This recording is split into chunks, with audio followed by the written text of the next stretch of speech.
Grind like today makes it or breaks it. Hustle like you never have before. And thrive on the fruits of your labor. Hustle, grind, thrive, repeat. This is Thrive Kings. Here's your host, Craig Fountain. Welcome to episode 4 of the Thrive Kings podcast. I'm your host, Craig Fountain. Today's guest is the co-founder and CEO of leadjolt. leadjolt helps real estate agents double their production in 6 weeks or less. He's also the former host of a top 100 business podcast, the No Excuses Show. It's my pleasure to share with you my conversation with John Danes. Here it is. Take a listen.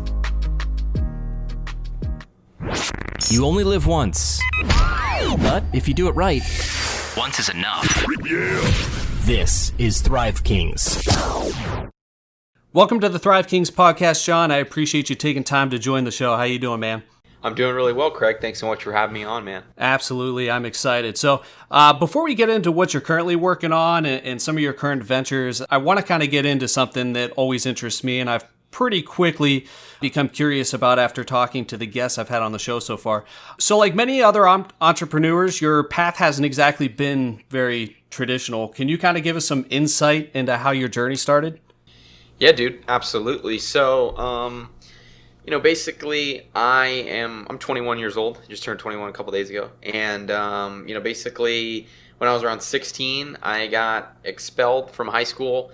And I was transitioning to homeschooling. So basically, was looking for some summer jobs, ended up getting some summer jobs, getting to learn from some pretty cool entrepreneurs.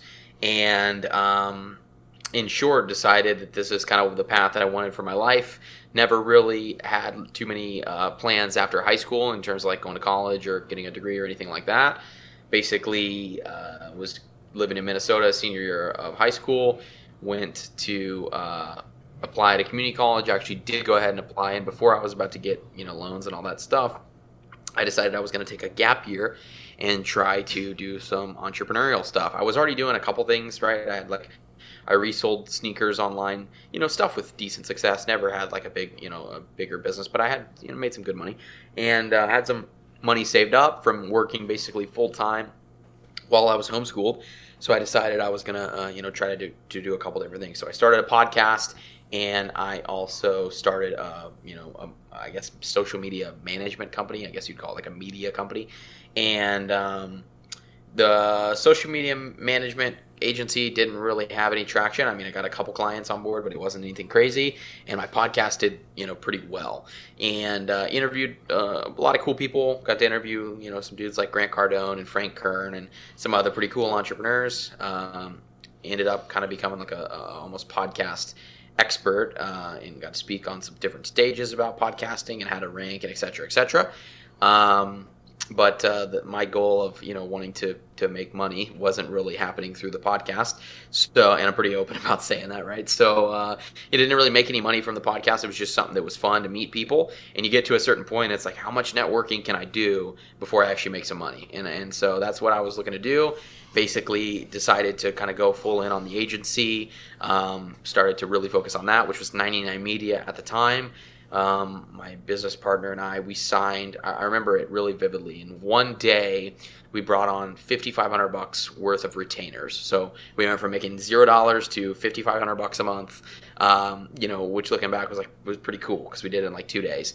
It was 2 clients in 2 different niches, both bombed them pretty bad, but learned a lot of lessons. Learned some stuff about real estate marketing. Brought on a client who was in Texas, did some real estate marketing for him, got him amazing results. He sold like 8 or 9 houses from our ads, turned that into a case study, and now I've served over 100 clients in the real estate niche with leadjolt, which is our marketing agency. We exclusively help real estate agents in the U.S. and Canada, and it's the only thing that I'm focused on, only thing that I'm working on. And we're just growing that. So that's basically the 2-minute cliff notes of my journey as an entrepreneur. And Yeah, man, that's basically the 5-year summary. One of the things that I'm hearing a lot, when you listen to guys like Gary Vee and these other voices, these gurus or whatever you want to call them, one of the things they're kind of speaking out about is the lack of necessity for a secondary education. With your experience being homeschooled, did you feel like that gave you kind of a head start? Yeah, man, I love being homeschooled. Depending on how extroverted my children are one day, I don't know, I might homeschool them. Homeschooling can hurt somebody who's really naturally an introvert and can really cause them to be in a shell. But for somebody like me, homeschooling did wonders for me because it kept me focused. It taught me discipline. It taught me self-education. And I was able to work at my own pace. So, the self-education, because dude, when you're in high school and you're homeschooled, it's not like your mom sits down with you and says, okay, John, come do your work, this is how it's done. You just do your shit. So it's like I basically learned a lot about self-education and being able to sit down and stay focused and disciplined. So I'd say it was big for me. And it also, homeschooling curriculum also stresses like, hey, study what you're interested in, and like you get some opportunities to like learn in different ways and learn in the ways that work best for you. So not only did I learn a lot, but I also built a lot of good habits from homeschooling, and I definitely still use some of those today. What about secondary education? What are your thoughts on that? Now that you're a business owner, you're an entrepreneur, you're a co-founder and CEO of leadjolt, which you touched on. When you see yourself hiring now or in the future, how important is the secondary education to you? Yeah, it's a good question, man. I mean, it'd be easy for me to sit here and bash on college, because it's like I don't feel like I had the best experience with the education system. The homeschooling was great, but other than that, I don't feel like my opportunities were great, to be honest with you. I hated going to traditional school. It wasn't for me. I mean, I guess it's good if you want to start to, but it's also, people say it's good if you want to, figure stuff out, but I think I disagree with that as well, because it's like you can either figure stuff out on your own and try different jobs and see what you like to do and maybe try to start a business or try to start a side hustle or do whatever, or you could spend like $120,000 and see at college and change your major and do all that stuff. So I don't know, man. I mean, it's different for everybody. We don't stress it all that much.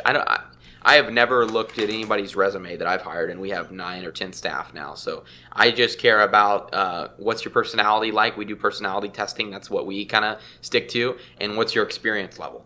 We're looking at media buyers, and I talk to guys who have spent $600,000 on Facebook, and they're 19, 20 years old. So it's like I don't really care about their experience level. I don't care about their education. I care about how much money they've spent on Facebook and Google. So Sure.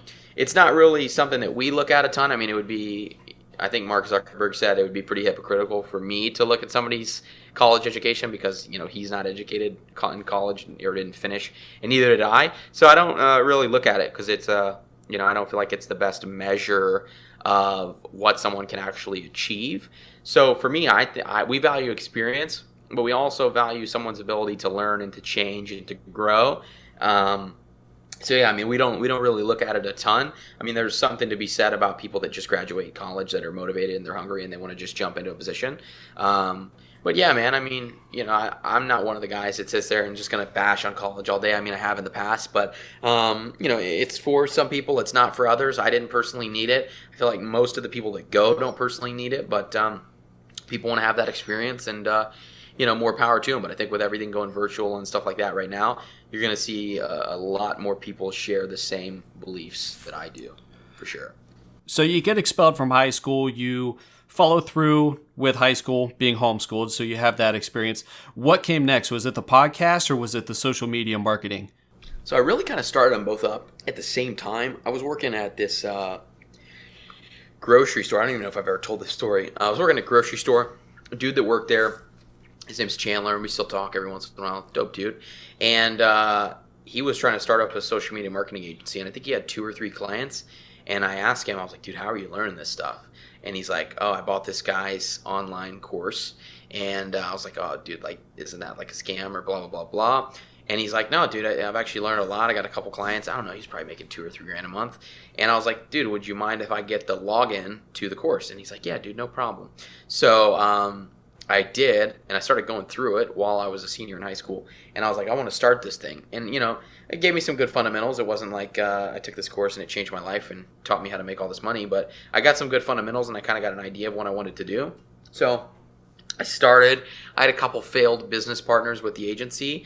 I kind of really started them at the same time, but, when you try to start two things at once, one is going to really kind of take hold. It's hard enough to do one thing successfully, so two is damn near impossible. So the podcast kind of took hold, and that's what I really started to focus on.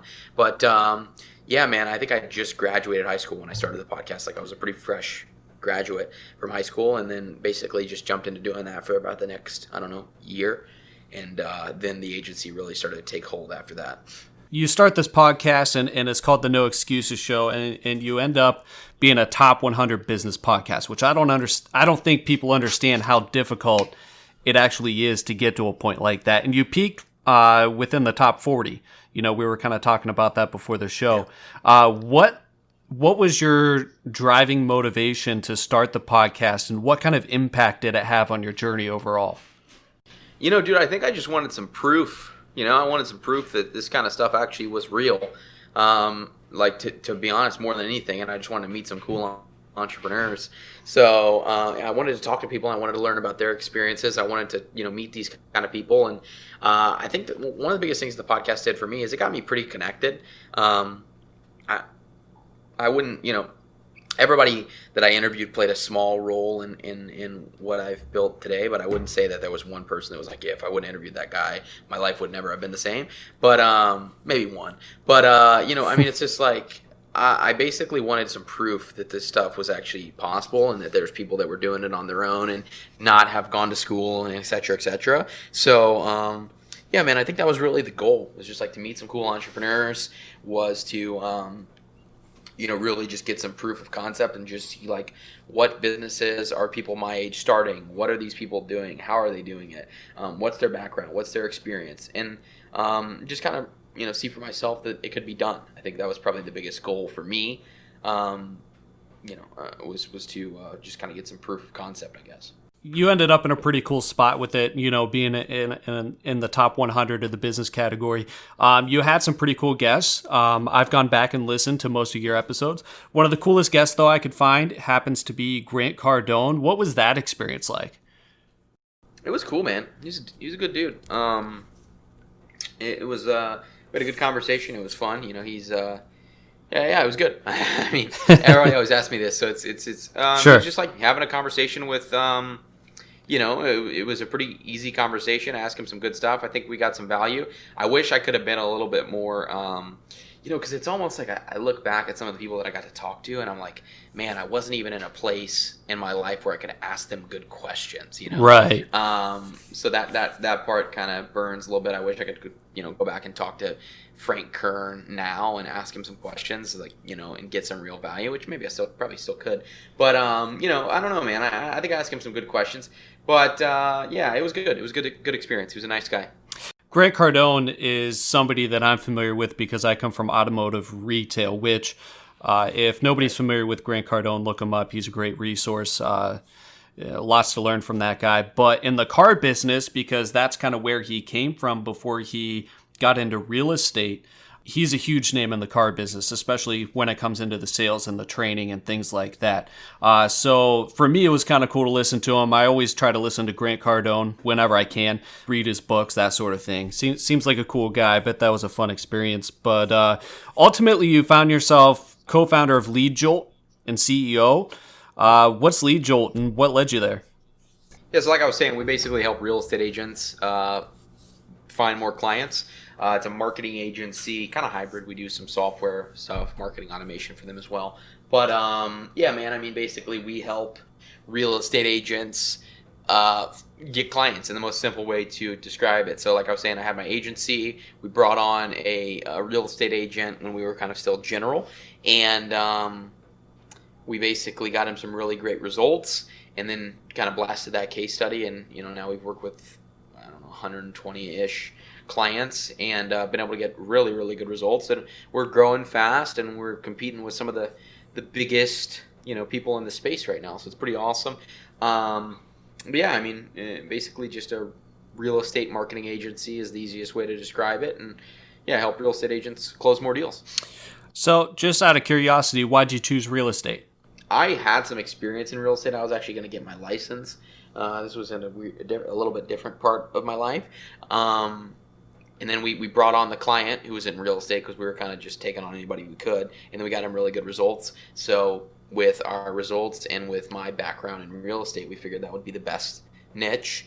And there's a lot of real estate agents. So, and there's a lot of, BS services out there that people claim help real estate agents, but they really don't. So, yeah, man, I guess, a few different reasons. But I'd say those were the core three. So for real estate agents, you're digging up business for them. Is this a lead generation service or social media marketing? What all does your service entail?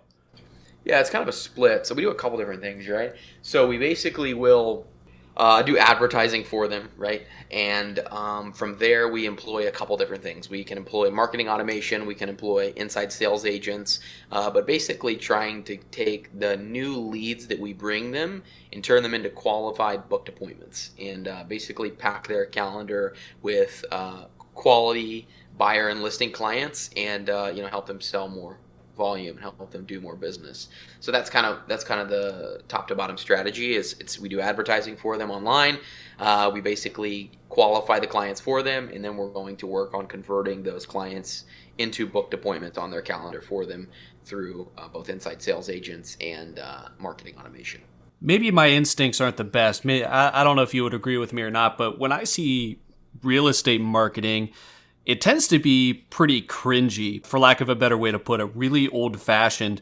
What do you think about the current state of real estate, the marketing strategies, and where do you think it can be improved on for any agents that might be listening? I would say there's so many agents, man, that just, they're like business owners, they're entrepreneurs, but they don't have entrepreneur mindsets. I think that's like the most common thing I see with real estate agents is like, you talk to people that are afraid to spend a little bit of money on marketing. They're a little bit afraid to invest in their business, but they're going to spend all their time, doing, referrals and cold calling and stuff. And when I was in real estate, I saw so many people doing this. And you'll hear people that say, oh, well, when you're a new agent, that's just how it goes. Well, I saw people that were 10, 15, 20 years deep in the business that were still doing all that same crap. So I would say just think with an entrepreneur mindset because that's what you are. You're an entrepreneur, and it's like pretty simple formula. If you can find the clients, if you know your area, if you're a good real estate agent. I mean, we even have some people that we'll bring on board that, they're asking us like where to show houses at and stuff like that. So it's like, there's a certain level of, just knowing your area and being able to think like an actual business owner and, understanding that, like you can do it. I think there's a lot of real estate agents that just lack self-confidence. They don't have enough faith in themselves to just invest in themselves or whatever it might be, whether it's with us or whether it's with anybody else who provides a good service for them. But, just having that correct mindset of like, hey, you can actually do this thing. You just got to put in the work. And, sometimes your money can do more work for you than your time, essentially, I guess is probably the best thing that I would say to any real estate agents out there. You almost got into real estate. You almost got your license. Why did you end up shying away from that? Yeah, because I saw, I've always liked marketing, right? And I saw, so many agents were like, we were doing cold calling and we were doing all this different stuff and to set appointments, and we didn't set any appointments. And I wasn't really surrounded by anybody who had any real success in the business. So I decided that I was going to try to actually help these people, grow their businesses because it seemed like the world has many real estate agents, but the real estate agents don't have many valuable solutions. So, paired with my love for advertising and my skill of advertising and, the problem that I had found, it kind of really felt like I had found like real true product market fit and like a big problem to actually solve because I kind of saw it ground floor, right? It's like there was a real issue that I had identified and I was ready to solve it. And I figured that would be, for me, I like working on big problems because it's like, even in school, I was a person that would coast, and I'll coast if the problem's not big enough or if it seems easy to me. So I wanted to find something that could really challenge myself and that would be hard. And working with real estate agents has been every bit of hard. So I guess that was probably the reason that I decided to jump into fixing the lead generation and working on that stuff, was because it was a hard problem, and I knew that people needed my help, or what we could actually put together for them would be valuable. So I've personally actually thought about getting into real estate. I think that one of the challenges for me personally would be a mindset shift coming from automotive. Now, there are a lot of parallels, and I think you just kind of touched on this, between with really any type of sales position. You might work for a company, they may do something to bring you some traffic, but you have to convert the traffic, and most of the legwork is actually going to be cultivating your business on your own.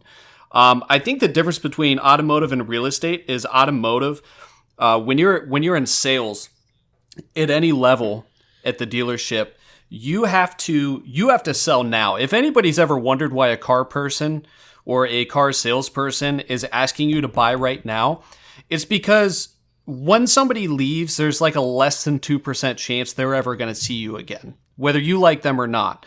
So the sales closing process has got to be a lot different from cars to real estate.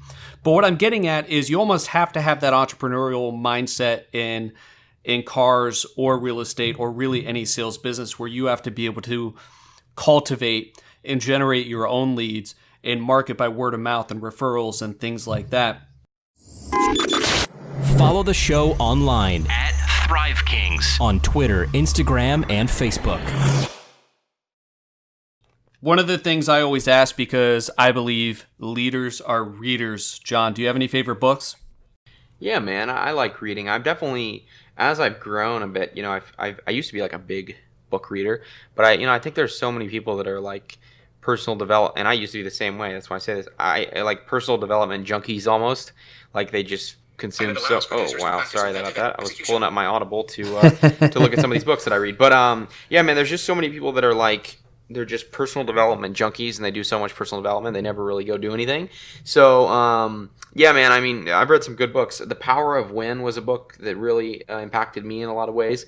Basically talks about when's the best time to sleep and eat and all this different stuff. I really like that book. The Psychology of Selling by Brian Tracy is a really good book.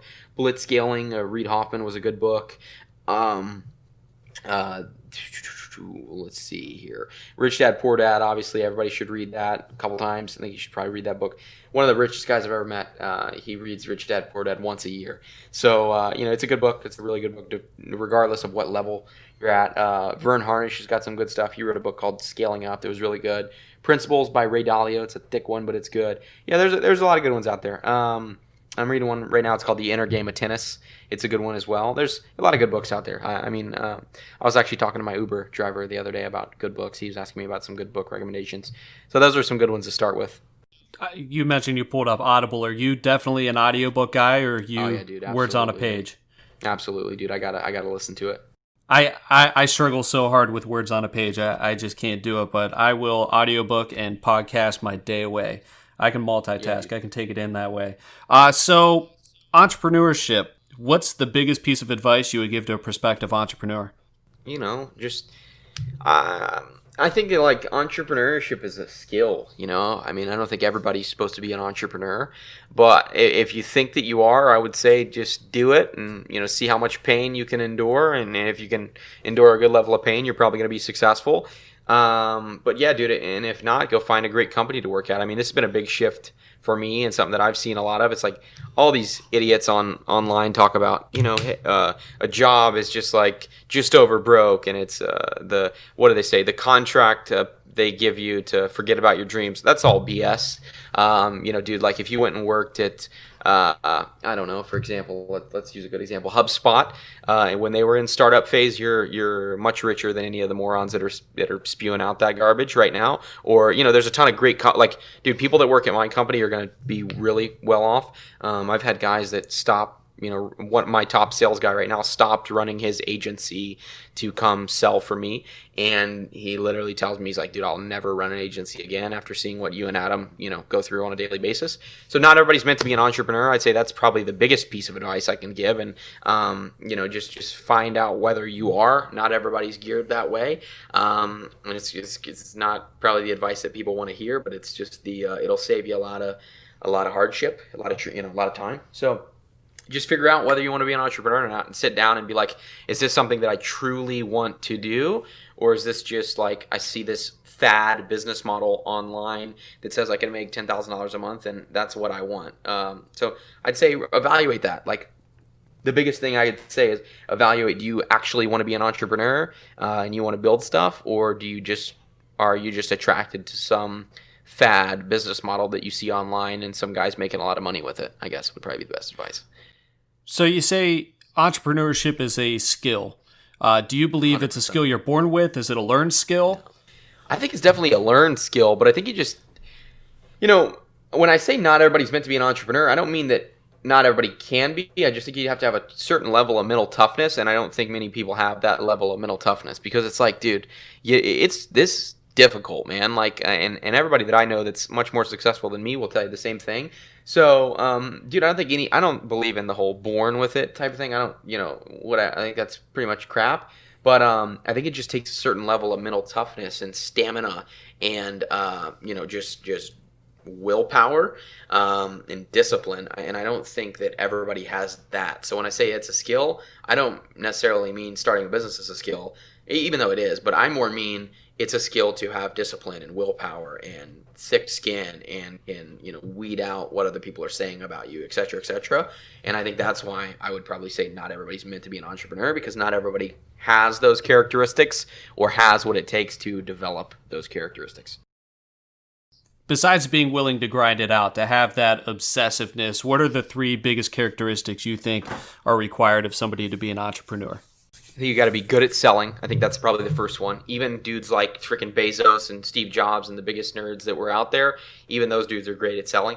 You have to be a leader. You have to be able to lead and influence people. And even it's so funny because even the people that were the greatest at this don't really come off as people that did this. Steve Jobs, Jeff Bezos, those kind of titans of industry, they don't seem like guys that were, big influencers and big, confident guys, but they really were some of the biggest confident guys that there are. They're just, a little bit different. So I'd say you need to be able to sell, you need to be able to influence, and you need to be able to lead. And I think if you can do those 3 things, you'll probably, and I'd say a little fourth one would probably be, willingness to learn and change.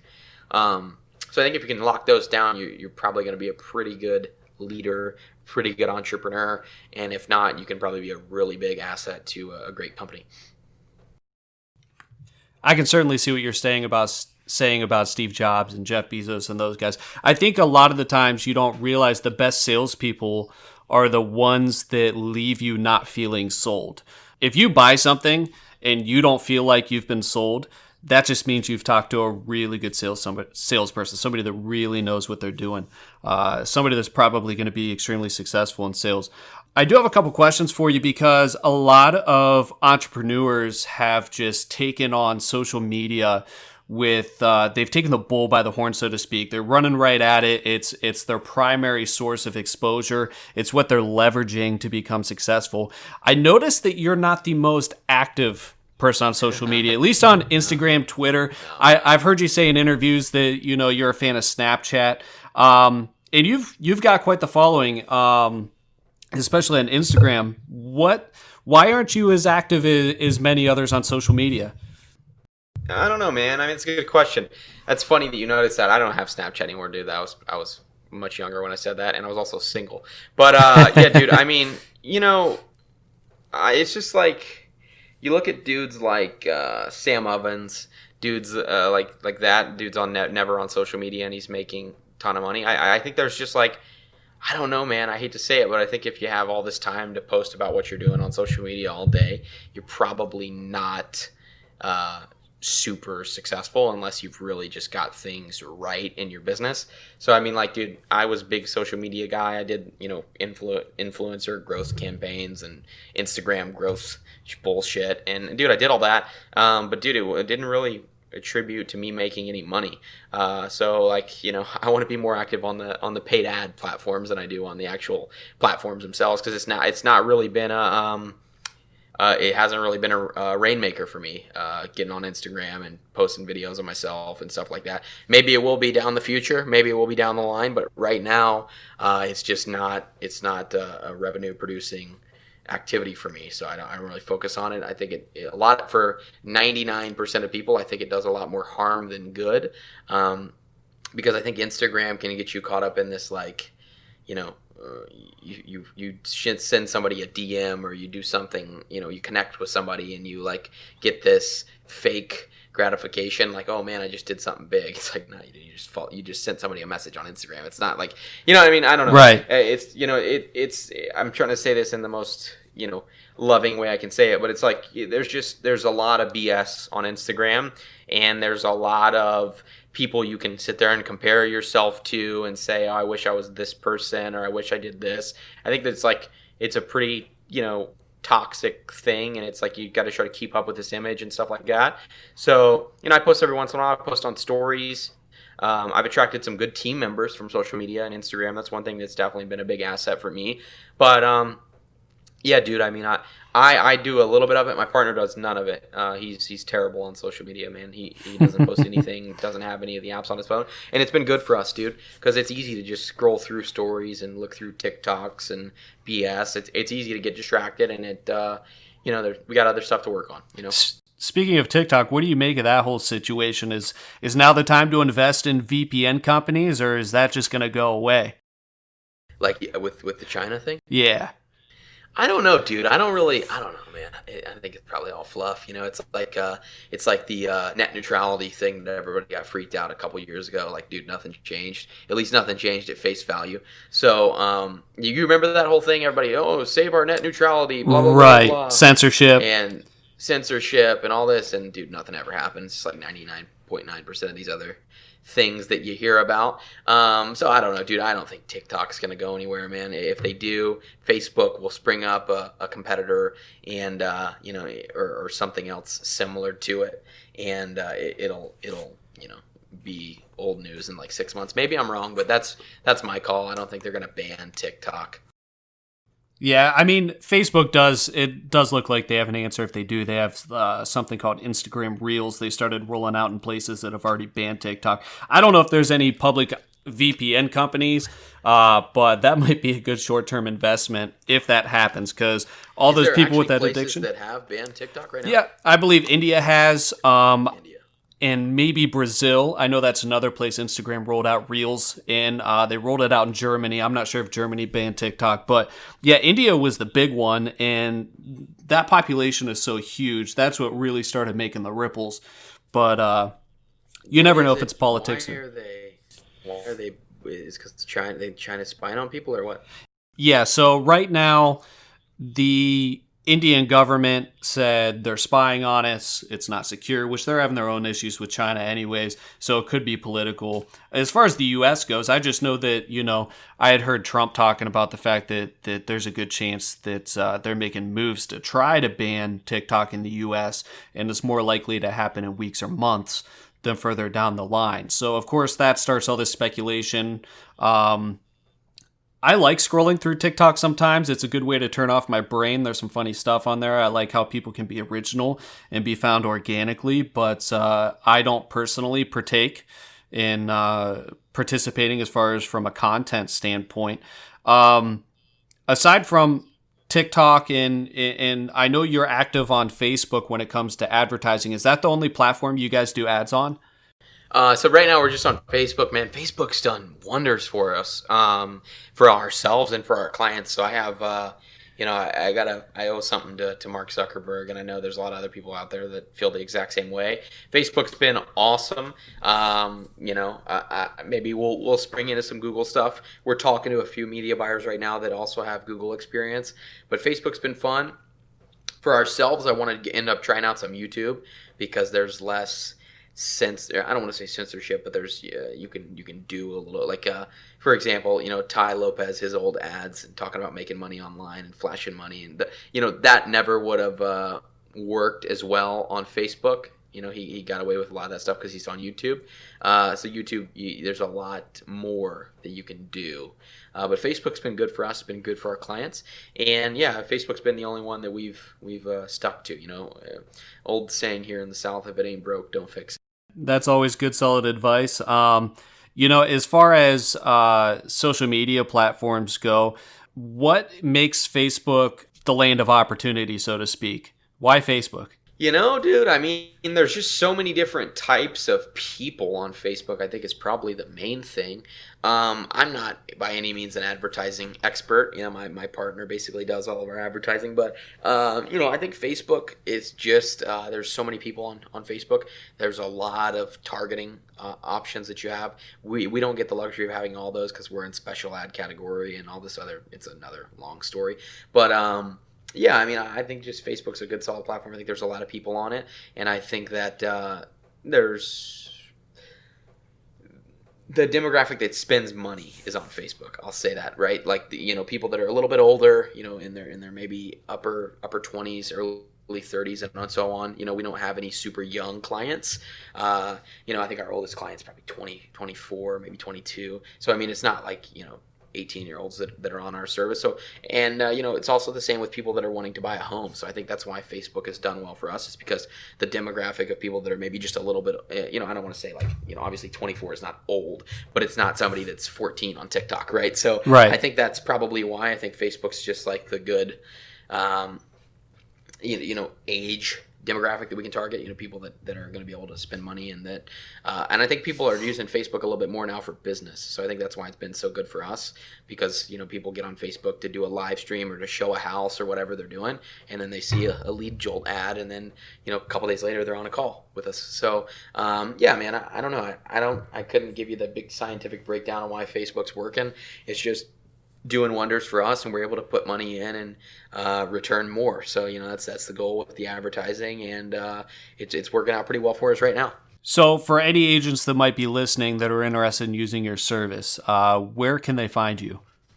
Yeah, man, I really appreciate that. You can just go to leadjolt.com/quiz is going to be the best way to kind of get on a call and check everything out. And yeah, I mean, we've had a really good experience working with real estate agents. I've really enjoyed it. And yeah, depending on what area of the United States that you're in, if we don't have a client there, we can definitely help you. So yeah, that's where I would tell them to go, leadjolt.com/quiz. Now, as an entrepreneur moving forward, do you see yourself taking off on any other ventures? Are you going to be a serial entrepreneur, or do you think you found your home? I know you're young, but there's got to be some thoughts there. Yeah, man, there's a couple things that I've been thinking on. I want to maybe we'll save it for a later episode. There's a couple things that I'm interested in doing. I really enjoy the business of teaching people how to sell, because I think it's one of the most important skills that you can learn. And there's so many businesses that struggle with appointment volume. So those are the two hints that I'll give. Those are two other pretty big problems that a couple guys have tried to solve, and a couple guys have done well at it, but I don't think anybody's truly cracked it. I think there's a big void in sales training, especially from being able to bring in experts at an affordable rate to actually train guys in sales. That was something that working in a dealership was always a struggle. If you're doing things right, you're busy, and it's hard to be busy and train. And if you do train, you're not going to get out of it what you necessarily any more than what you put into it, which is tough because you're busy. So a lot of times, companies could really use somebody to bring in. It was a struggle in car sales, and appointment setting, lead generation, that could be the big business for the right person. There's a lot of guys that I've found that do it. I think it needs modernized a little bit. This is a different world we live in. 100%. But, absolutely, man. All right, so co-founder and CEO of leadjolt, former host of the Top 100 Business Podcast, the No Excuses Show, John Danes, appreciate you coming on the show. I've enjoyed speaking with you, man. Hey, Craig, likewise. Thanks so much. Absolutely. listening to another episode of Thrive Kings. Make sure to subscribe on iTunes, Spotify, or Stitcher Radio to never miss an episode of the Thrive Kings podcast.